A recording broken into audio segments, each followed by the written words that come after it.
وَلَقَدْ يَسَّرْنَا الْقُرْآنَ لِلذِّكْرِ فَهَلْ مِن مُّدَّكِرٍ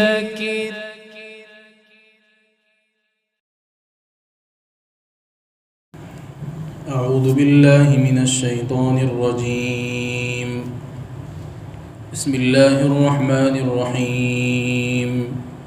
وَإِذْ أَخَذْنَا مِيثَاقَكُمْ لَا تَسْفِكُونَ دِمَاءَكُمْ وَلَا تُخْرِجُونَ أَنفُسَكُمْ مِنْ دِيَارِكُمْ ثُمَّ أَقْرَرْتُمْ وَأَنْتُمْ تَشْهَدُونَ۔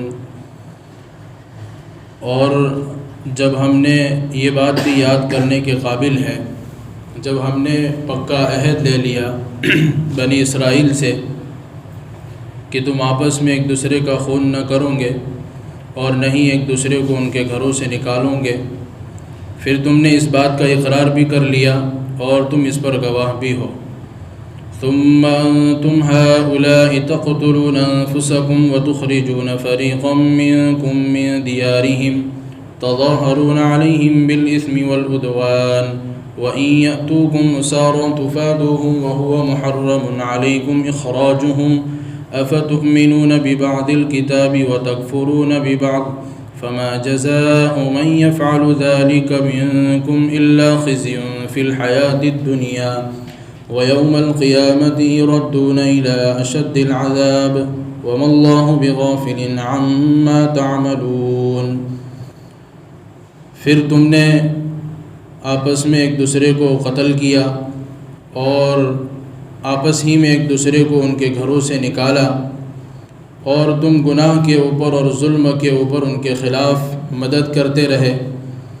اور جب تمہارے پاس اپنا ہی آدمی قیدی بن کر آتا تو تم اس کو مال خرچ کر کے اس کو فدیے کے طور پر چھڑا دیتے، اور تمہارے اوپر تو اس کا نکالنا ہی حرام تھا۔ کیا تم کتاب کے بعض حصے پر ایمان لاتے ہو اور بعض حصے کا انکار کرتے ہو؟ اور جو شخص ایسا کرے تو اس کے لیے دنیاوی زندگی میں رسوائی اور قیامت کے دن سخت عذاب کے علاوہ اور کیا سزا ہو سکتی ہے، اور اللہ تبارک و تعالی تمہارے اعمال سے بے خبر نہیں ہے۔ اولئک الذین اشتروا الحیاۃ الدنیا بالآخرہ فلا یخفف عنہم العذاب ولا هم ینصرون۔ یہی لوگ ہیں جنہوں نے آخرت کو بیچ کر دنیا خرید لی، اور کل قیامت کے دن پر نہ عذاب میں تخفیف کی جائے گی، کمی کی جائے گی، اور نہ ہی ان کی مدد کی جائے گی۔ سورہ بقرہ کی ان 3 آیتوں کے اندر اللہ تبارک و تعالی بنی اسرائیل کی 12ویں برائی کو بیان کر رہے ہیں۔ اب تک ان کی 11 برائیاں بیان ہوئیں، یہاں پر ان کی 12ویں برائی بیان کی جا رہی ہے کہ ان سے اس بات کا اللہ تبارک و تعالی نے عہد لیا تھا، اور یہ عہد جو یہاں پر ذکر فرمایا، یہ عہد اس وقت لیا تھا جب اللہ رب العزت نے حضرت موسیٰ علیہ نبینا علیہ السلام پر تورات کو اتارا تھا، تو اس وقت تمام بنی اسرائیل سے اس بات کا عہد لیا تھا کہ تم تورات پر عمل کرو گے، اور پیچھے اس کا تفصیلی واقعہ بھی گزرا ہے کہ انہوں نے انکار کر دیا تھا کہ ہم اس بات پر عمل کریں گے جو ہم کو آسان لگے گی، اور مشکل لگے گی اس کو چھوڑ دیں گے۔ تو پھر اللہ تبارک و تعالیٰ نے ان کے اوپر پہاڑ کو اٹھایا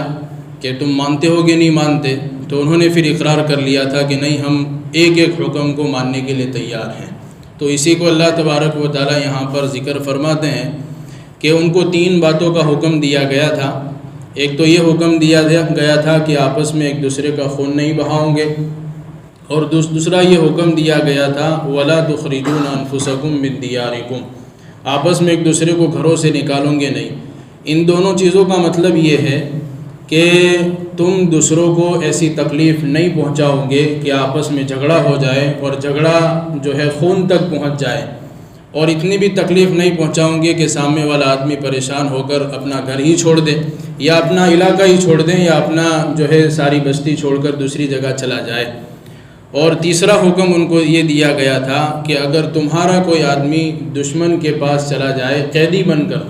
تو تم اس کے اوپر فدیہ دے کر اور اس کے اوپر مال خرچ کر کے ان کو چھڑاؤ گے۔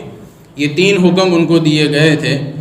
تو انہوں نے پہلے 2 حکم کی تو نافرمانی کی اور اس کے حکم عدولی کی اور اس کو توڑ دیا،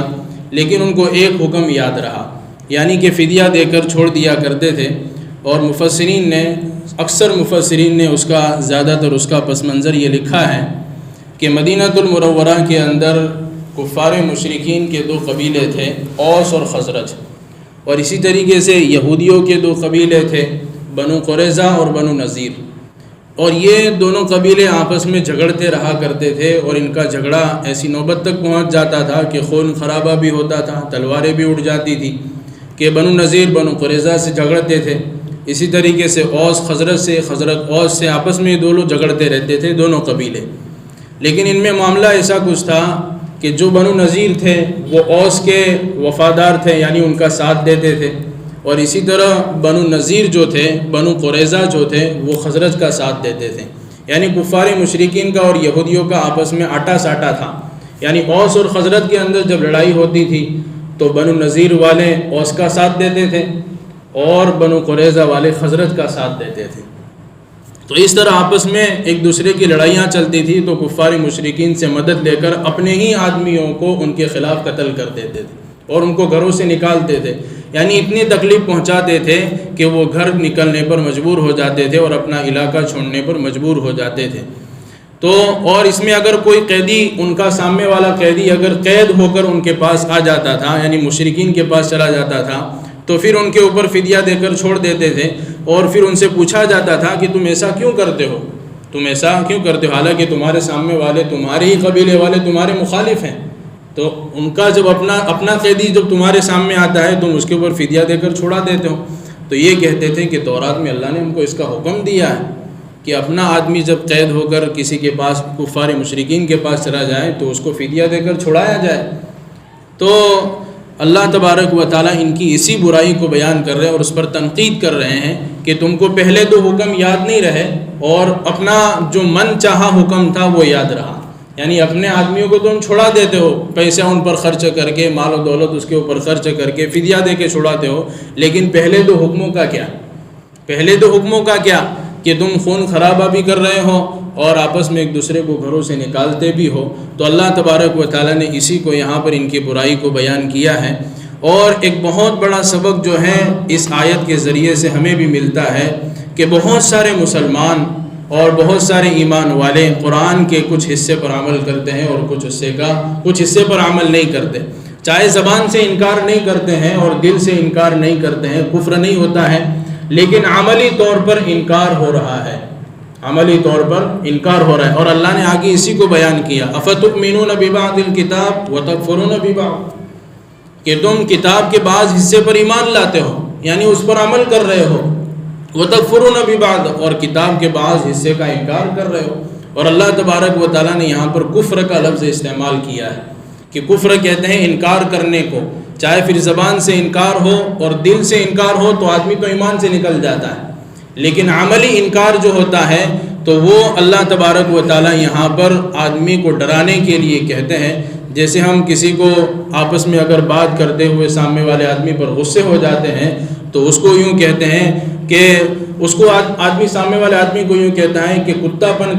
پنی کرتا ہے، ایسا کرتا ہے، تو حالانکہ سامنے والا آدمی کتا نہیں ہوتا ہے، لیکن وہ نفرت کے اندر اور غصے کے اندر وہ یوں کہہ دیتا ہے کہ تو کتے جیسا ہے، لیکن سامنے والا آدمی کتا ہوتا نہیں ہے اور کوئی وہ جانور نہیں ہوتا ہے، لیکن نفرت اتنی سخت ہو جاتی ہے اس آدمی سے غصے کی حالت میں کہ سامنے والے آدمی کو ایسا بول دیتا ہے۔ تو اللہ تبارک و تعالیٰ نے یہاں پر ایسا ہی بیان کیا ہے، وَتَكْفُرُونَ بِبَعْضٍ، کہ بعض حصے کا تم انکار کرتے ہو۔ یعنی اس آیت کے ذریعے سے چاہے اللہ تبارک و تعالیٰ بیان کر رہے ہیں یہودیوں کے بارے میں، بنی اسرائیل کے بارے میں، لیکن اس کے ذریعے سے سبق ہمیں بھی ملتا ہے کہ آدمی پورا دین پر عمل کرے، پوری شریعت پر عمل کرے، پورے قرآن پر عمل کرے۔ ایسا نہیں کہ جہاں اچھا لگا وہاں پر عمل کیا اور جہاں پر کوئی حکم مشکل لگا تو اس کو چھوڑ دیا، جیسے یہودی کرا کرتے تھے کہ ان کے لیے یہ مشکل تھا کہ آپس میں خون بہانا، انہوں نے یہ نہیں چھوڑا، اور اسی طرح ایک دوسروں کو گھروں سے نکالنا یہ بھی نہیں چھوڑا، اور جب معاملہ اپنا آیا، یعنی اپنے لوگوں کا معاملہ آیا تو اس کو فدیہ دے کر چھڑانے کی بات کرتے تھے۔ تو گویا مفسرین نے اس پر ایک نقطہ بھی لکھا ہے کہ من چاہے دین پر چلنے سے اللہ راضی نہیں ہوتا ہے، من چاہے دین پر چلنے سے اللہ راضی نہیں ہوتا ہے۔ اللہ تبارک و تعالیٰ نے جو حکم تم کو دے دیا، چاہے تمہارے دل کو اچھا لگے نہ لگے، تمہارے کو اس پر عمل کرنا ضروری ہے، اس پر ایمان لانا ضروری ہے۔ اگر تم اس پر ایمان نہیں لاتے ہو، اس پر عمل نہیں کرتے ہو، گویا تم عملی طور پر اس حکم کا انکار کرتے ہو۔ اللہ ہماری حفاظت فرمائے۔ اور یہودیوں کے اس عمل کے اوپر اللہ نے کیا سزا مقرر کی؟ 2 سزا ان کو دی گئی ہے۔ فما جزاء من يفعل ذلك منكم الا خزي في الحياة الدنيا ويوم القيامة يردون الى اشد العذاب، کہ جو شخص ایسا کریں، یعنی کتاب کے بعض حصے پر عمل کریں اور کتاب کے بعض حصے پر عمل نہ کریں، تو اس کے لیے کیا عذاب ہے؟ دنیاوی زندگی کے اندر رسوائی، اور قیامت کے دن سخت عذاب کے علاوہ اس کی کیا سزا ہو سکتی ہے؟ یعنی اس کے لیے 2 سزا اللہ تبارک و تعالیٰ نے مقرر کر لی۔ اب دنیاوی زندگی کے اندر رسوائی، یہودیوں کے بارے میں جس نے تاریخ پڑھی ہے اور جو لوگ تاریخ سے واقف ہے، ان کو یہ بات بخوبی معلوم ہے کہ ہمیشہ سے جب سے ان پر تورات اتری ہے اور انہوں نے اس کا انکار کرنا شروع کیا ہے، تب سے ان کے اوپر رسوائی دنیا کے اندر اللہ نے ڈال دی ہے۔ حتیٰ کہ یورپ کے بعض ممالک کے اندر ان سے نفرت کی جاتی ہے، اور ہزاروں کی تعداد کے اندر ہٹلر نے ان لوگوں کو جو ہے موت کے گھاٹ اتار دیا ہے۔ بہت سارے لوگ مارے گئے یہودی۔ کیوں؟ اللہ تبارک و تعالیٰ نے دنیا ہی کے اندر ان کی سزا کو مقرر کر دیا کہ رسوائی ہو گئی ہمیشہ کے لیے، تو یہ ہمیشہ مارے گئے۔ اچھا، فلسطین کے اندر یوں بتایا جاتا ہے کہ یہودی اس پر قبضہ کر کے بیٹھے ہیں، اور یوں لگتا ہے کہ ان کو اللہ نے عزت دے رکھی ہے، حالانکہ وہ بھی ان کی عزت نہیں ہے، وہ بھی کسی کے اوپر ناچ رہے ہیں۔ اگر ان کا ہاتھ، ان کے اوپر جس کا ہاتھ ہے وہ ہاتھ اٹھا دیا جائے تو وہ بھی وہیں پر سے ختم ہو جائے۔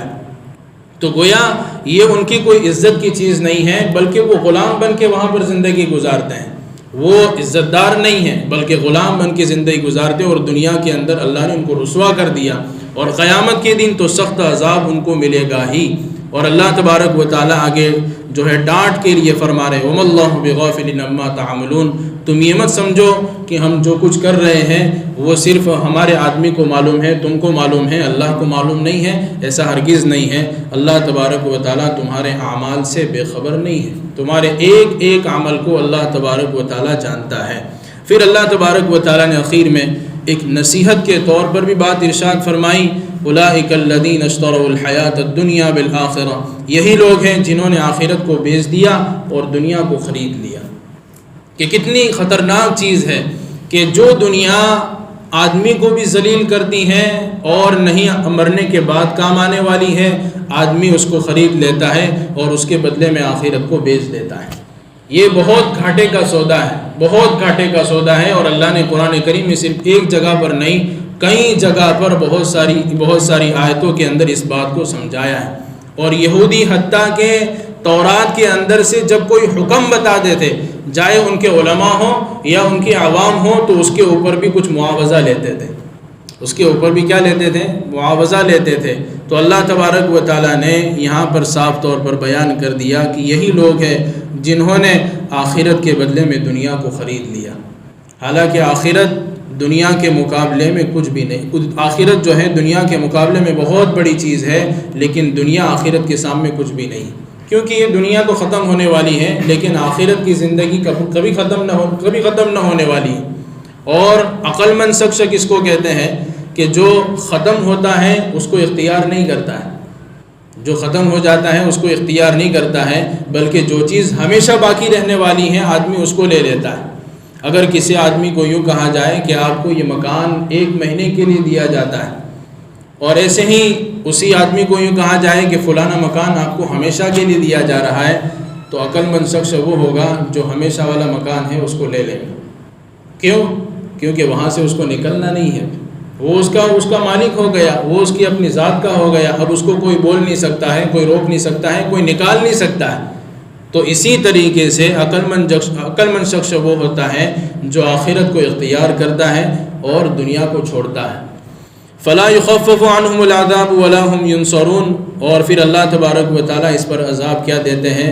جو آخرت کو بیچ کر دنیا کو خرید لیں ان کے اوپر عذاب میں تخفیف نہیں کی جاتی ہے، ولا هم ينصرون، اور ان کی مدد بھی نہیں کی جائے گی، یعنی اللہ کے عذاب سے یہ لوگ کبھی بھی محفوظ نہیں رہیں گے۔ اللہ ہماری حفاظت فرمائے کہ کل قیامت کا دن کا عذاب جو ہوگا بڑا سخت عذاب ہوگا، کہ جو آدمی دنیا کو اپنا مقصود العین بنا لے اور آخرت کو بھول جائے۔ ہمیشہ آدمی کو آخرت اپنے سامنے رکھنی چاہیے، کیونکہ مر کر وہیں جانا ہے جہاں سے آئے تھے۔ حتیٰ کہ مولانا منظور احمد نعمانی رحمۃ اللہ علیہ نے اپنی کتاب قرآن ہم سے کیا کہتا ہے اس میں لکھا ہے آخرت کے بارے میں کہ اللہ تبارک و تعالیٰ نے آخرت نہ بنائی ہوتی تو میں اپنے اللہ کے پیدا کیے جانے پر اللہ سے احتجاج کرتا۔ کیا کرتا؟ اللہ سے احتجاج کرتا ہوں، یہ سوال کرتا کہ اللہ نے تمجھے پیدا کیوں کیا ہے؟ آخرت نہ ہوتی تو، لیکن آخرت تو ہے۔ اب اللہ سے کوئی سوال نہیں کر سکتا ہے کہ اللہ نے مجھے پیدا کیوں کیا ہے۔ کیوں؟ اس لیے کہ دنیا میں کیے جانے والے جو اعمال ہیں کل قیامت کے دن اس کا بدلہ ملے گا یا اس کی سزا ملے گی۔ اگر یہ بدلہ اور سزا ہوتی ہی نہیں تو دنیا میں پیدا کرنے کا مقصد کیا ہوتا؟ کوئی مقصد ہی نہیں دنیا میں پیدا کرنے کا، کوئی مقصد نہیں دنیا میں پیدا کرنے کا۔ اگر آدمی کو اپنے کاروبار کے اوپر تنخواہ نہ ملے، جو آدمی دنیا کے اندر کاروبار کرتا ہے، کام کاج کرتا ہے یا نوکری کرتا ہے، جو بھی کرتا ہے، صبح سے شام تک دوڑ دھوپ کرتا ہے، محنت کرتا ہے، مزدوری کرتا ہے، کماتا ہے، اپنے آپ کو تھکاتا ہے، اور مہینے کے آخر میں کچھ نہ ملے تو پھر محنت کر کے کیا مطلب؟ یہی معاملہ آخرت کا ہے کہ اللہ نے دنیا میں بھیجا ہے، اعمال دیے ہیں، تو اس کا مطلب یہ ہے کہ اس کے اوپر کچھ ملنے والا ہے۔ اگر یہ یقین ہو کہ آخرت کے اندر کچھ ملنے والا ہے تو پھر عمل کرنا بہت آسان ہے، عمل کرنا بہت آسان ہے، پھر نماز بھی پڑھنا آسان ہے، روزہ بھی رکھنا بھی آسان ہے، لوگوں کے ساتھ اچھا معاملہ کرنا بھی آسان ہے، حتیٰ کہ پورے دین پر عمل کرنا آسان ہے۔ اسی لیے اللہ کے نبی نے فرمایا الدین یسر، دین بہت آسان ہے۔ لیکن کس کے لیے؟ جو شخص آخرت کو اپنے سامنے رکھ کر دنیا کی زندگی گزاریں کہ مجھے اللہ کے سامنے ایک دن کھڑا ہونا ہے، اپنی زندگی کا حساب دینا ہے، تو اس شخص کے لیے دنیا کی زندگی اعمال کے ساتھ گزارنا آسان ہے اور گناہوں کو چھوڑ کر گزارنا آسان ہے۔ تو اللہ تبارک و تعالیٰ ان آیتوں کے اندر جو ہے یہودیوں کو یہ سمجھا کر، قرآن کے ماننے والوں کو یہ سمجھا رہے ہیں کہ ہم نے جو تمہارے اوپر کتاب اتاری ہیں اس کے ایسا نہ ہو کہ بعض حصے پر عمل ہو، بعض حصے پر عمل نہ ہو، بلکہ پورا عمل کرو۔ اللہ نے قرآن کریم میں دوسری جگہ پر تو صاف ارشاد فرمایا یا ایھا الذین آمنوا ادخلوا فی السلم کافہ، اے ایمان والو پورے کے پورے اسلام میں داخل ہو جاؤ اور شیطان کے راستے کی اتباع مت کرو۔ شیطان تم کو بھڑکائے گا، شیطان تم کو کیا کرے گا؟ بھڑکائے گا کہ یہ تیرے مزاج کے موافق نہیں ہے، چھوڑ دے، چلے گا، بعد میں کر لینا جب تیرے اندر طاقت آ جائے، اور جو تیرے مزاج کے موافق ہو وہ کروا لے گا۔ حالانکہ دین جو ہے مزاج کے موافق چلنے پر نہیں ہے۔ آدمی کا مزاج دین سے سیٹ ہوتا ہو تب بھی دین پر چلنا ہے، اور دین سے سیٹ نہ ہوتا ہو تب بھی دین پر چلنا ہے۔ حتیٰ کہ اللہ کے نبی علیہ الصلوۃ والسلام نے اپنی دعاؤں کے اندر یہ دعا بڑے اہتمام سے مانگی، اور حدیث کی کتابوں میں ہے کہ اے اللہ تو اپنی اطاعت اگر میں نہ چاہوں تو اپنے پیشانی کے بال پکڑوا کر بھی مجھے تیری اطاعت کروا۔ یہ ہے کہ آدمی اپنے آپ کو اللہ کے دین کے لیے اور اللہ تبارک و تعالیٰ کے لیے اور اعمال کے لیے، اطاعت کے لیے سرنگوں کر دے، اپنے آپ کو اس کے سامنے جھکا دے، کیونکہ ہم نے تو اقرار کیا ہے الست بربکم، کیا میں تمہارا رب نہیں ہوں؟ بلا، کیوں نہیں، آپ ہمارے رب ہیں، ہم نے اقرار کیا ہے، اور اگر اس کے خلاف ہم اگر کرنے جائیں گے تو ہمارا اقرار ٹوٹ جائے گا، اور اقرار کے ٹوٹنے پر جو ہے بہت بڑا عذاب ہے کہ جو معاہدہ اللہ سے ہو گیا ہے وہ ٹوٹنے نہ پائے دنیا کے اندر، کہ دنیا میں رہ کر ہم اللہ کو بھی یاد کریں، کہ اعمال کو کرتے رہیں، آخرت کی یاد کو تازہ کرتے رہیں۔ تو جو شخص آخرت کو اپنے سامنے رکھ کر زندگی گزارے گا تو اس کی زندگی بڑی آسانی کے ساتھ اعمال کے ساتھ گزرے گی، اللہ کے ڈر کے ساتھ گزرے گی، تقویٰ اور طہارت کے ساتھ گزرے گی۔ اور جس کے سامنے آخرت ہے ہی نہیں، جس کو یقین ہی نہیں کہ آخرت آنے والی ہے، تو پھر اس کے لیے عمل کرنا بہت مشکل ہے، اس کے لیے نماز پڑھنا بھی بہت مشکل ہے، حتیٰ کہ سبحان اللہ کہنا بھی اس کے لیے مشکل ہے، کیونکہ اس کو یقین نہیں ہے کہ اس کا ثواب مجھے ملے گا آخرت کے اندر۔ اور مفسرین نے ایک دوسرا مطلب بھی یہ بیان کیا ہے کہ بہت سارے واعظین اور بہت سارے دین کی بات سمجھانے والے جب کوئی دین کی بات سمجھاتے ہیں، جیسے نماز کا، کسی کو نماز کی دعوت دے رہے ہیں تو اس کو دنیا کا فائدہ بڑا بتاتے ہیں لیکن آخرت کا فائدہ نہیں بتاتے۔ روزے کا جب تذکرہ ہوتا ہے تو دنیا کا فائدہ بتاتے، تمہاری صحت اچھی ہو جائے گی، تمہارے اندر جسم کے اندر یہ ہو جائے گا، فلاں ہو جائے گا۔ اس کو ساتھ ساتھ میں یہ بھی بتاؤں کہ آخرت کا فائدہ کیا ہے۔ اگر سامنے والا آدمی اگر صحت مند ہوگا تو یوں کہہ دے گا کہ میری صحت تو بہت اچھی ہے تو پھر مجھے روزہ رکھنے کی ضرورت نہیں ہے۔ تو آخرت کے فائدے بتائے جائیں، آخرت کے فائدے بتائے جائیں کہ اس عمل کے اوپر آخرت میں کیا ملے گا، اس عمل کے اوپر آخرت میں کیا ملے گا۔ صرف دنیا کے فوائد نہ بتائیں کہ نیک اعمال کے اندر دنیا کے فائدے بھی ہیں اور آخرت کے فائدے بھی ہیں، تو دونوں کو بتایا جائے کہ دنیا کا یہ بھی فائدہ ہوگا اور آخرت کا فائدہ بھی ہوگا۔ اللہ تبارک و تعالی ہم سب کو کہنے سننے زیادہ عمل کرنے کی توفیق عطا فرمائے۔